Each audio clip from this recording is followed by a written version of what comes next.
I'm Barry, I'm from Cwmbran. I was born in Cirencester. I was put into care when I was 6 till I was 18. I started smoking at the age of 7. Got introduced into drugs when I was about 11, 12. It was a lonely time in care because all I knew was the people that were in there. I didn't know any outsiders. Birthdays and Christmases were a bad time for me because I really didn't celebrate it. Other kids were getting presents and stuff like that, and I was getting hardly anything.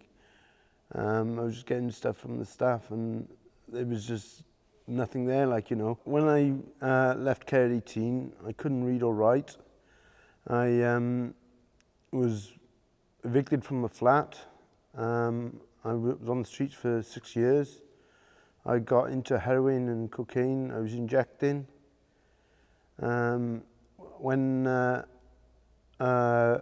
One bad time that happened to me was in a car park, and a mate of mine said, I think I'm going to die, and I said, drop dead, you're going to die, I'll see you in the morning.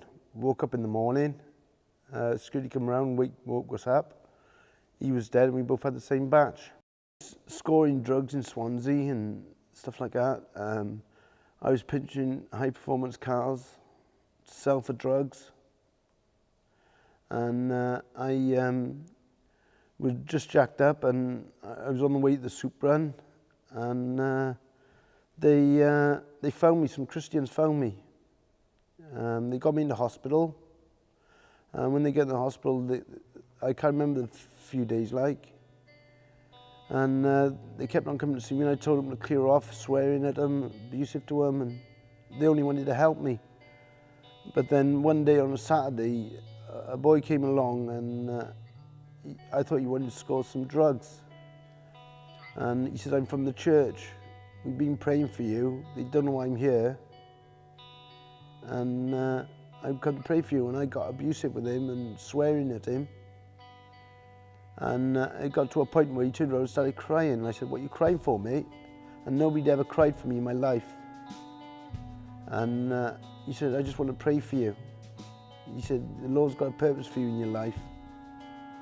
And I said, okay, then you can pray for me. And he put his hand on my shoulder. I don't know what he prayed to this day. But after the nurse came in and said, do you methadone? And she gave me the methadone, he left, and she gave me the methadone. I said, I don't want it. I thought, what? And she was surprised as well, like, you know. And I had such a peace like I'd never ever experienced in my life.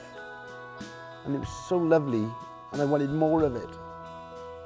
And then on the Monday, they came around to see me, and they said this will be the last time we'll come and see you. And I said, don't go. And I wanted to talk, I wanted to know more about the Lord. And they said, I told them about the boy, and they went back to the church. They said, he's not from that church. And I said, I want to speak to him again. And nobody knew where he was. And people said we might have been an angel. The first time I heard the gospel was when I was in Teen Challenge up in Pennygross in Swansea. It's a Christian organisation that helps teenagers through drug problems and stuff like that, and get them to know the Word and the Bible and become better citizens in life. The one verse that always sticks out to in my mind, and that's this one, is 1 Corinthians 10. No temptation for those in Christ Jesus, but when you are tempted, you should also provide a way out, so you can step out underneath it. Life's changed. I'm a better person myself. I want to help people, and the Lord has worked for me in amazing ways, because I don't have much, but as long as I've got the love of the heart of Jesus in my heart, they can take everything away from me. They can take my possessions away from me, but they can never take the love I got for Jesus in my heart.